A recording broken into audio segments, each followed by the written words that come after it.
ओम शांति। परम प्रिय परम पिता परमात्मा शिव बाबा और आपके साकार माध्यम परमादरणीय पिताश्री ब्रह्मा बाबा वर्तमान समय अव्यक्त वतन में निवासी अव्यक्त बाप दादा के नैनों के नूरे रत्नों होवनहार देवताओं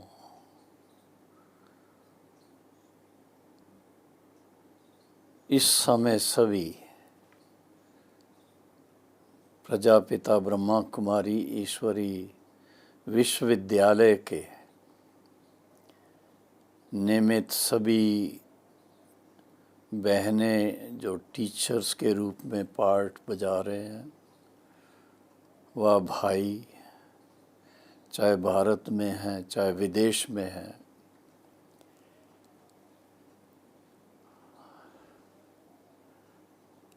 आज आप सभी को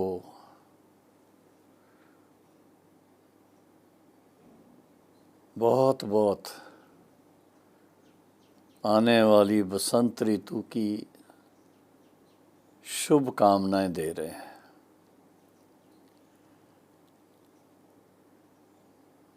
भारत के पर्वतीय इलाके में उत्तराखंड में विशेषकर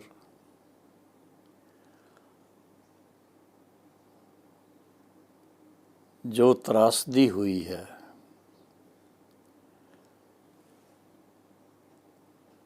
ग्लेशियर के फटने से, गिरने से और अचानक से बाढ़ आने से बहुत संख्या में भाई बहनें उसके शिकार हो गए। तो ऐसा जब समस्या सामने आती है तो देश का हर व्यक्ति बहुत गहराई से सोचता है कि ये अचानक क्या हुआ, क्यों हुआ।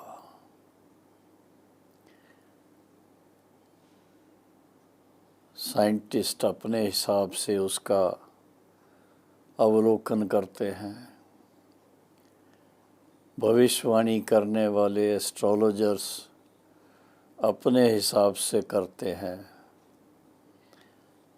फिलोसफर्स कर्म अकर्म विकर्म की गति को सामने रखते हुए उस हिसाब से उसको देखते हैं। लेकिन इस समय जो सबके सामने ऐसी कठिन और ऐसी अचानक घटना घटती है और उसमें अनेक आत्माओं को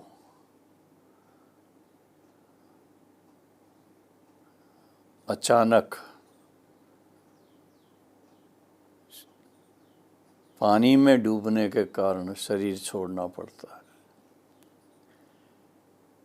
आप सोच सकते हैं, जब ऐसी घटनाओं को देखते हैं, उसका समाचार टीवी पर देखते हैं, न्यूज़पेपर में पढ़ते हैं, तो आप सोचिए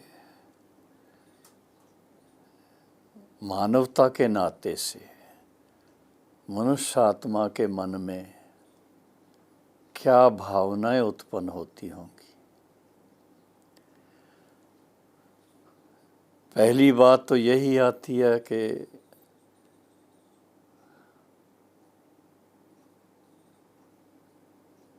जो भी इसके अंदर नुकसान हुआ है, जिन्होंने भी अपनी जान गंवाई है, उन आत्माओं को और उनके परिवार वालों को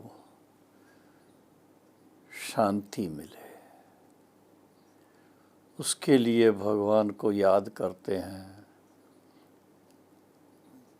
कि उनको सांत्वना मिले, शांति मिले। और फिर इसके साथ में कई प्रकार की अटकलें लगती हैं। कोई कहता है, बड़े लोग जो हैं वो कहते हैं हमने तो पहले ही कहा था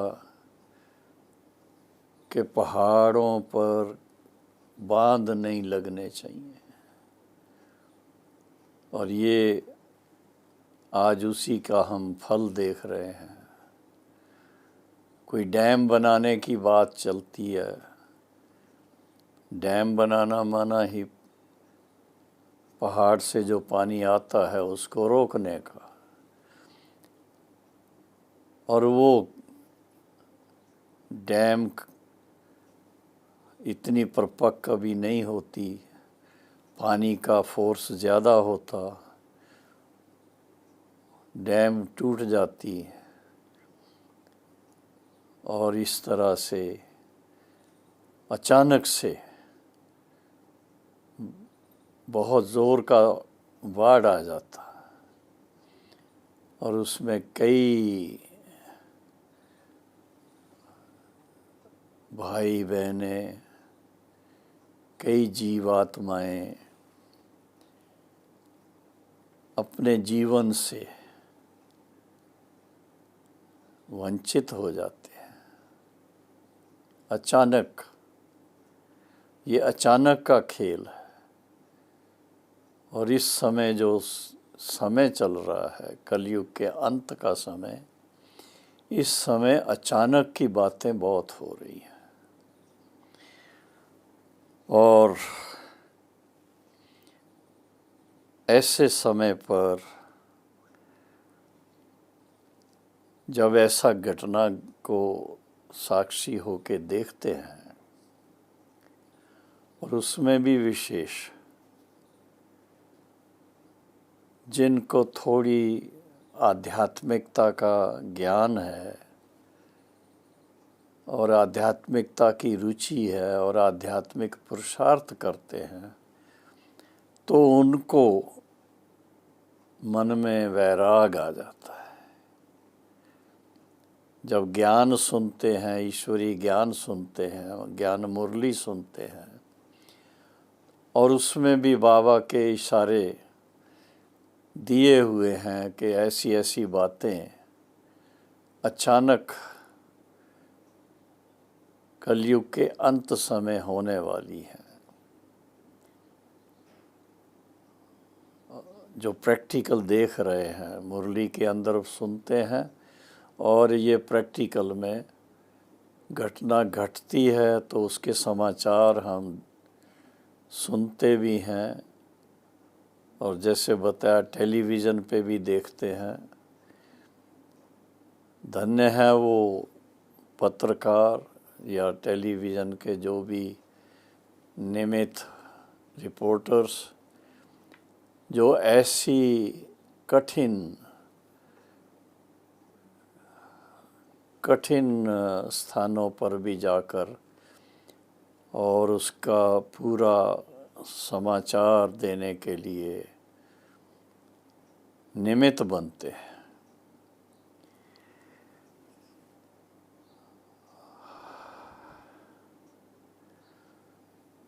अब ये सब देखने के बाद और ईश्वरी ज्ञान के अनुसार वर्तमान समय को वरदान है अचानक परिवर्तन होने का। अचानक ही जो बातें हो रही हैं, कहीं कुछ है, कहीं कुछ है, कहीं कुछ है, वो सब देखने के बाद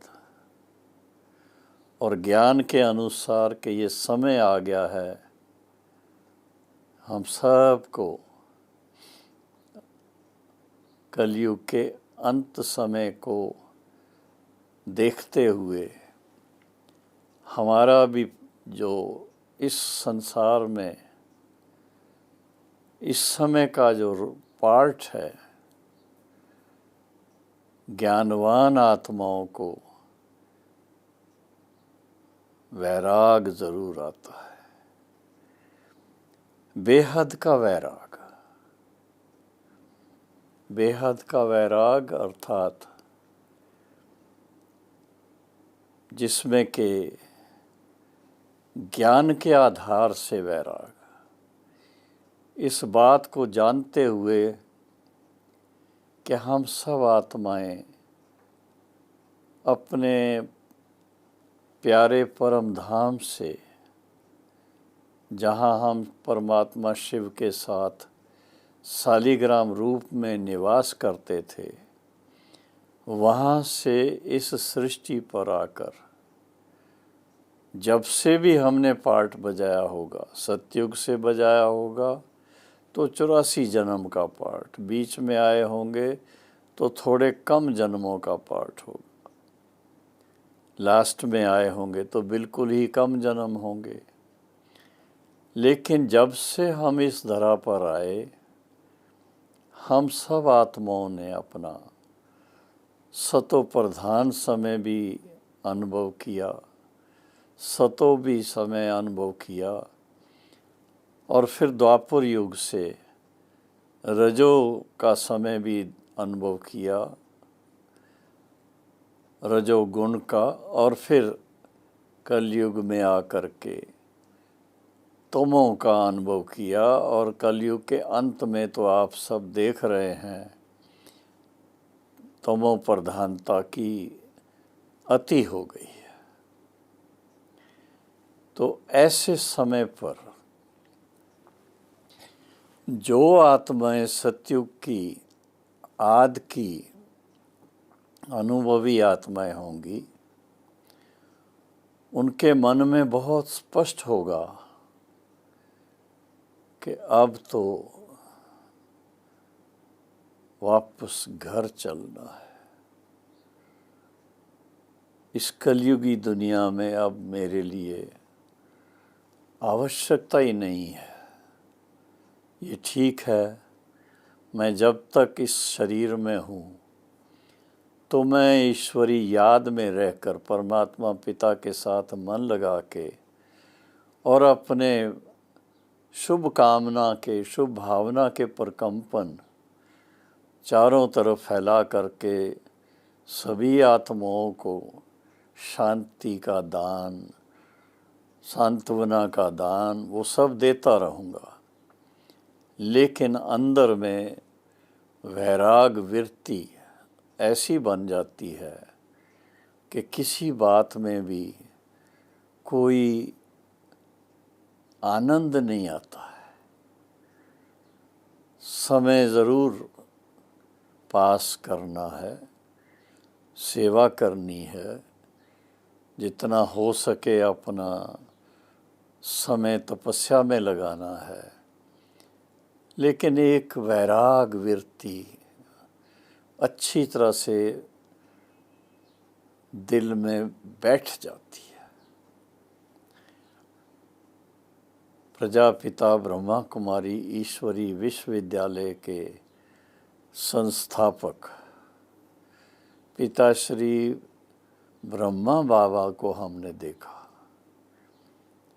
उनके साथ में जो भी आदि में ईश्वरी सेवा के निमित्त बने चाहे वो दादियाँ थीं, चाहे वो दादा थे, उन सब के अंदर भी वो वैराग वृत्ति देखी। बड़ी सादा जीवन उन्होंने व्यतीत की। और बाबा ने खास इस बात पे जोर दिया कि समय को पहचाने, और ये जो समय है थोड़ा सा हमारे पास, ये बहुत अमूल्य समय है। इस अमूल्य समय में हम ऐसा कार्य करें जिससे कि हमारे इस जन्म के भी जो कोई अगर हमारा हिसाब किताब है वो समाप्त हो जाए, और जो बीते जन्मों का कोई रहा सहा हिसाब किताब है वो भी जन्म पूरे ख़त्म हो जाएं, और हम आत्माएं बिल्कुल न्यारे और प्यारे बन करके अपने फरिश्ता स्वरूप का अनुभव करने के लिए उत्सुक हो जाएं। इसके लिए अवश्य ही वैराग की वृत्ति बहुत ज़रूरी है, और वो भी बेहद का वैराग। और बेहद का वैराग का भाव क्या है? ये जानते हुए, समय को पहचानते हुए, बस एक ही बात मन में कि अब जो भी समय है, इस थोड़े से समय में ईश्वर अर्थ अपने मन में संकल्प लाए, और बातों से अपने आप को दूर कर ले, क्योंकि हमारे साथ क्या जाएगा। अंत समय जैसी हमारी स्थिति होगी वो हमारे संस्कार साथ जाएंगे। बीते हुए जन्मों के जो संस्कार हैं द्वापर कलयुग के, उनको यहीं पर भस्म करना है। तो योग अग्नि से उनको भस्म करना है, और उसके साथ साथ ये इस निश्चय से चलना है कि अभी युग परिवर्तन का समय है, और युग परिवर्तन में भी कलयुग का जाना जरूर तय है, और सत्युग का आना बिल्कुल निश्चित है। तो हम अपने आप को इस कलयुगी संसार से पूरा वैराग के फलस्वरूप अलविदा कहें।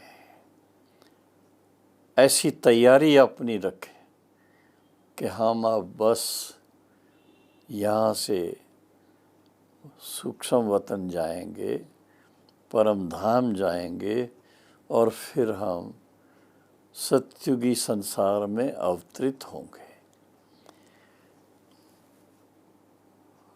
जब हम बेहद का वैराग अपने मन में सोचते हैं तो ये एक निश्चित बात है कि किसी चीज़ में भी, किसी व्यक्ति में भी, किसी वैभव में भी आसक्ति नहीं रहती है, अनासक्त बन जाते हैं। और वास्तव में जो सहज राज योग का अभ्यास करते हैं, जिन्हें ईश्वरी ज्ञान का अच्छी तरह से क्या कहें चमत्कार सामने आता है, वो अपने आप को इस योग्य बनाते हैं कि हम बिल्कुल बेहद के वैरागी बन जाएं, और किसी बात में भी आसक्ति न रहे। बहुत सारी भक्ति मार्ग में भी कहानियां हैं। हरिश्चंद्र राजा की कहानी है कि अंत समय ऐसा वैराग आया,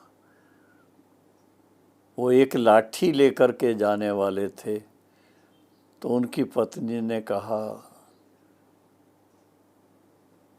ये लाठी भी क्यों लेके जा रहे हो, इसको भी छोड़ो। इसी तरह से अनेक महान आत्माओं के अनुभव हमारे सामने आते हैं और हम ब्रह्मा बाबा को खास सामने देखते हैं। उनके चरित्र को जब पढ़ते हैं, उनकी बातों को जब सुनते हैं, तो उन्होंने ज्ञान के आधार से, दिव्य दृष्टि के अनुभव के आधार से विश्व परिवर्तन का जो सीनरी देखा और उसमें उनको ये निश्चय हो गया कि ये कलयुगी संसार तब्दील होना है, बदलना है और बदल करके फिर से एक नए युग की शुरुआत होनी है। और वो युग है जिसको हम स्वर्णिम युग कहते हैं। भारत के लिए विशेष श्रीमद् भगवत गीता के शब्द हैं, यदा यदा हि धर्मस्य ग्लानिर्भवति भारत अभ्युत्थानं धर्मस्य तदात्मनं सृजाम्यहम्। भारत में जब अति धर्म गिलानी हो जाती है, ऐसे समय पर मैं स्वयं इस धरा पर अवतरित होता हूँ और अवतरित हो करके जो धार्मिक ग्रंथों में तो लिखा है कि साधुओं का, संतों का अथवा ऐसी आत्माओं का, पुण्य आत्माओं का तो बहुत, क्या कहें, बहुत आदरपूर्वक उद्धार करता हूँ। और जो ज्ञान को नहीं समझ करके अपने जीवन को पवित्र नहीं बनाते, पावन नहीं बनते और उनको बेहद का वैराग नहीं आता, वो इस पुरानी दुनिया के वैभवों में अपने आप को लिप्त रखते हैं, तो फिर उनको अंत समय